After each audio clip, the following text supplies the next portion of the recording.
sedikit aja buat pesan buat Mario besok Pak, jelang sidang. Apa Pak kira-kira? Doa atau harapan yang memberi kekuatan Pak? Besok kan sendiri Mario nanti mendengarkan Aja apa namanya? Pak Rafael sedikit aja. Apa pesan yang mau diberikan besok kepada Mario Mario Pak? Iya Mario Pak, sedikit saja Pak, setidaknya ada tanggapan dari orang tua sedikit Pak. aja. Beri kekuatan buat Mario. Iya Pak. Doa Sedikit untuk aja, Mario. Pak. Bisa berharapan apa Pak? Kekuatan mungkin buat Mario. Sedikit aja Pak Rafael. Sedikit aja Pak Rafael. Saya mengasihi Mario Ya. dengan kasih saya yang tak berkesudahan. Saya akan mencintai dia sampai apapun yang terjadi. Terima kasih. Bapak nanti terima vonisnya berapapun ya Pak ya. Jadi tersangka Pak juga Rafael Pak ya. istrinya Pak. Mungkin ke keluarga David jelang vonis Pak. Yang terbaik Tuhan yang memutuskan. Terima kasih.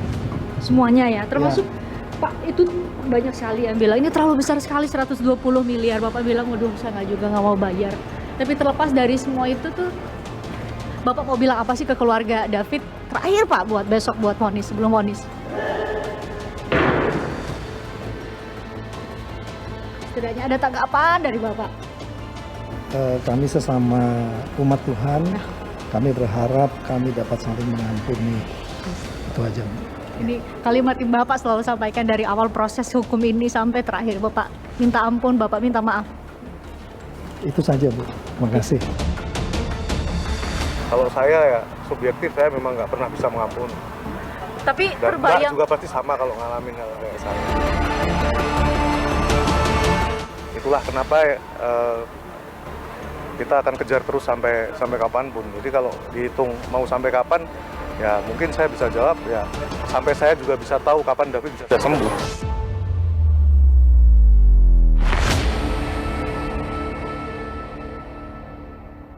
Saya setelah itu saya mencoba berjumpa dengan orang tua Ananda David.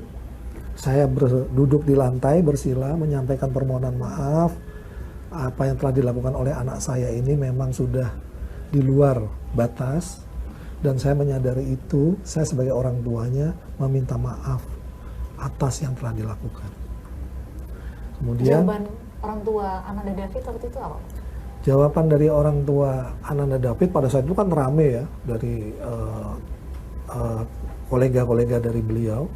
Jawabannya pada saat itu, iya saya maafkan, tapi proses hukum tetap harus jalan. proses hukum terus berjalan bahkan setelah vonis majelis hakim di Pengadilan Negeri Jakarta Selatan, orang tua David Ozora, Jonathan Latumahina mengatakan akan mengejar keadilan sampai kapanpun sampai ia bisa memastikan bagaimana kondisi atau kapan putranya bisa sembuh. Bang Andreas, ada upaya hukum selain berencana dan mendorong dan meminta jaksa untuk melakukan banding terhadap putusan majelis hakim, ada juga upaya untuk secara perdata mengajukan perbuatan melawan hukum. Ini pengacara sudah mendengar ini, sudah mendapat informasi soal ini? Ya, memang itu juga yang salah satu pertimbangan ya dari majelis juga, bahwa supaya nanti masih terbuka ya. Kalau misalnya pandangan majelis kan pada saat kita dengar bersama-sama di persidangan kemarin, bahwa kalau misalnya diganti dengan pidana penjara, maka apa yang diceritakan itu ada penggantian, itu sudah tertutup ya, sehingga majelis tidak memberikan penambahan pidana penjara. Cuman kalau buat kami sih sebenarnya apapun itu, saya rasa majelis juga menghargai juga hukum yang berlaku, artinya memang itu tidak dimungkinkan untuk menambah pidana penjara. Sehingga walaupun nanti ada sebuah langkah hukum lagi, ya langkah hukum lagi dari pihak keluarga David, itu pun sebenarnya dari pihak kami sangat menghargai, dan kita akan mengikuti nanti persidangannya ya, apabila nanti memang benar-benar diajukan, dan kita akan dibuktikan sampai sejauh mana nanti bisa ada suatu putusan perdata kaitannya dengan itu, dan kalau misalnya posisinya masih seperti ini, apapun nanti yang dicapai dengan perdata, sebenarnya daya eksekusinya pun nggak akan terlalu jauh ya, karena kan faktor yang paling utama adalah kemampuan dari Mario itu sendiri. Karena prinsip dasar dari restitusi pun yang harus kita pahami itu adalah tanggung jawab dari si pelaku ya. Karena pelaku ini dari berumur 19 tahun. Jadi kalau misalnya pun mau ditarik-tarik ke orang tua ya, saya rasa di dalam mekanisme restitusi yang disediakan oleh undang-undang itu tidak bisa menjangkau harta dari ayahnya ya, ataupun itu hanya bisa menjangkau apabila ada pihak ketiga memang yang hadir ke persidangan dan mau bersedia untuk melakukan penggantian itu. Saat ini sudah ada pihak ketiga kira-kira Bang Andreas yang bersedia untuk membayarkan restitusi Mario, keluarga kakak atau keluarga Pak Rafael atau mungkin keluarga yang lain? Ya, sampai dengan saat ini memang di muka persidangan kan persidangan juga sudah selesai ya. Sampai dengan persidangan selesai itu tidak ada. Makanya kami pun juga sebenarnya ya kembali lagi kalau misalnya untuk masalah kemauan, Mario sangat ingin sekali, seperti yang saya bilang tadi, dia sangat menyesali apa yang sudah dilakukan dan memang nggak ada yang bisa mengembalikan ya apa yang sudah dialami oleh keluarga dan juga si David sendiri, dan Mario selalu mendoakan supaya itu bisa dapat kesembuhan yang sempurna. Mario sendiri tahu tidak Bang Andreas dengan kondisi David Ozora korbannya saat ini yang mungkin tadi kami tunjukkan atau kami tayangkan kepada pemirsa bahwa ayah David Ozora cerita bahwa saat ini secara psikologis usia David itu seperti 5 tahun 5 bulan ya, seperti kembali seperti anak-anak. Mario tahu nggak itu? Kalau saya sih komunikasi terakhir melalui telepon ya, karena di rutan Salemba itu kan memang disediakan wartel ya, jadi kami bisa berkomunikasi melalui telepon. Saya nggak tahu, kemarin memang pembahasan kami masih fokus ke sana, apakah dia sudah memiliki akses terhadap informasi tersebut, karena saya juga belum tahu waktu itu pada saat kita berkomunikasi. Oke, saat ini karena tengah tetap menjalani ya masa tahanan di rutan. Prof Hipnu, ini ada secara paralel, memang biasa apakah ini sangat umum bagi pelajaran bagi masyarakat awam, umum melakukan upaya pidana di satu sisi dan bisa dilakukan dengan upaya-upaya lain termasuk perlawanan hukum melalui secara perdata. Apakah ini cukup menunjang atau kita balik lagi ke konteks tadi bahwa ada orang tua yang dalam kondisi tertentu, orang tua Mario Dandi dalam kondisi tertentu, kondisi Mario Dandi yang belum punya pekerjaan karena dia masih sangat muda, sehingga terkait dengan kemampuan dia untuk memenuhi kewajibannya untuk membayar restitusi selain menjalani hukuman pidana badan. Prof Hipnu. Satu yang tidak biasa, biasanya itu memang pelaku itu mempunyai kewajiban untuk bayar restitusi. Ini suatu kondisi yang sangat luar biasa. Jadi kejahatannya juga luar biasa. Kok juga terhadap restitusi pun juga tidak mampu untuk membayar. Kan gitu, Pak. Oleh karena itu di sini itu sebetulnya kita harus bedakan dalam hal penggabungan perkara-perkara terhadap ganti rugi restitusi. Makanya Mas Nohot ini adalah kerugian-kerugian yang digantikan itu adalah kerugian-kerugian yang material, gitu loh, Mbak. Yang diputuskan kemarin, artinya betul-betul yang dikeluarkan berdasarkan bukti autentik yang dikeluarkan oleh rumah sakit, apotek, pengobatan dan sebagainya. Oleh karena itu, dalam yang dikaitkan gugatan-gugatan keperdataan itu adalah terhadap kerugian-kerugian yang imaterial.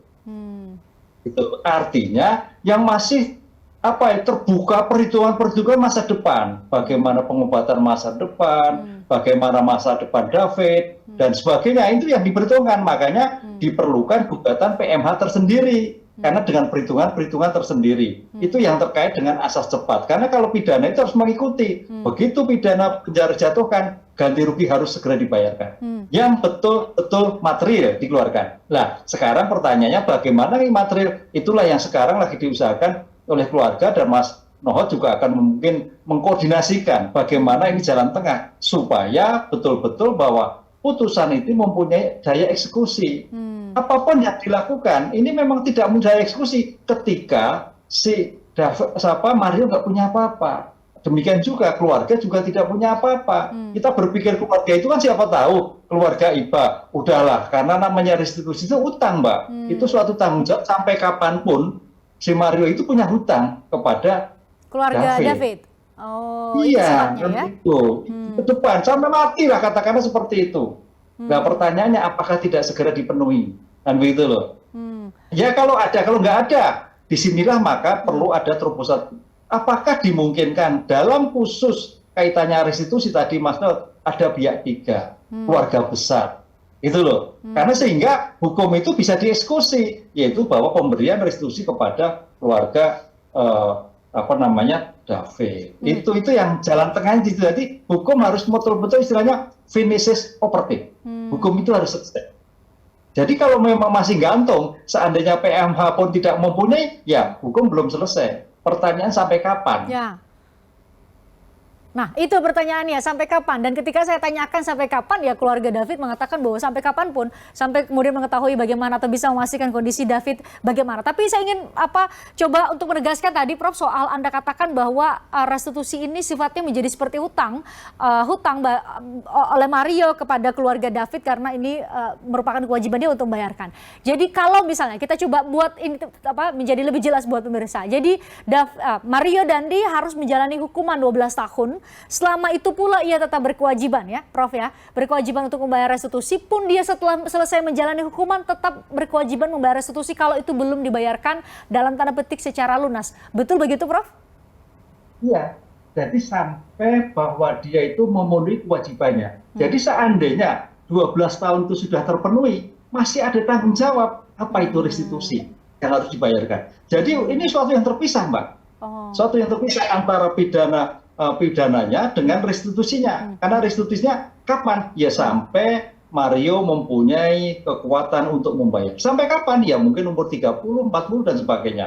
Syukur-syukur tadi maka katakan, syukur-syukur ada pihak tiga atau keluarga sehingga secepatnya diberikan suatu hak daripada David sehingga putusan ini betul-betul inkrah. Putusan ini bisa dieksekusi. Prof, kalau misalnya belum dibayarkan, apakah keluarga David punya instrumen untuk bisa menagihkan sebagaimana orang kalau punya hutang kepada kita bisa menagihkan, itu ada, Prof?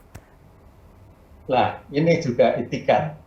Ini bagian itikat. Bagaimana daya eksekusinya? Ini Mas Nohot ini. Kalau pidana, daya eksekusi, pertanyaan apakah ini nanti pidana? Karena kalau ganti kerugian, Mbak, ganti kerugian yang seperti perkara-perkara penggantian kerugian pidana, eksekusinya ada pada jaksa penuntut umum untuk melakukan suatu penagihan.